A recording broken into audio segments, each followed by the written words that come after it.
Atuambie basi, atuonyeshe ni mradi gani anaufanya, atuonyeshe ni mradi gani anaufanya ambao unamuingizia kipato. Wewe kwanza unajua akaunti ya Chief Godlove na Dr. Magari unajua ipi kubwa? Hujui. Kani tulie nikwambie. Wewe nyewe watoto wadogo nyewe. Yaani watu wazawa nyewe hamna vitu ambavyo mnaifahamu. Mnaishia kuwa tu madalali. Alafu ujue sifa madalali ni wale watu ambao wamefeli form 4. Form 4 failure ndio madalali. Na ndio wapambanaji.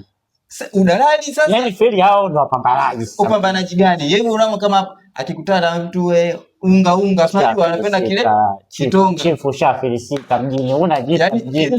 Rudi nyumbani. Yaani Chief kwa hizo siku 3 amewatikisa vijana wa mjini. Yaani wote mko umetikisa nini? Mnatoa macho. Umenyang'anywa magari, umenyang'anywa mali. Yaani sasa hivi ueleweki kafuko mjini. Unajiita mjini baba. Yaani umeisha huko. Yaani sijui nikuite mtu gani. Ila Dr. Magari ni brand ambayo haitoisha. Wewe mwisho kuingia mtandaoni dakika hii ambayo tumeanza kipindi hapa, nimeingia mtandaoni, nimeperuzi, nimeangalia.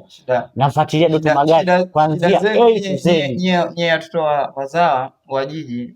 Hamna vitu ambavyo mnafahamu. Hata simu unaotumia sidhani kama ni simu ambayo ina uwezo. Kwa sababu Chief Godlove jana kapokea gari zake Kenya. Wewe hujui.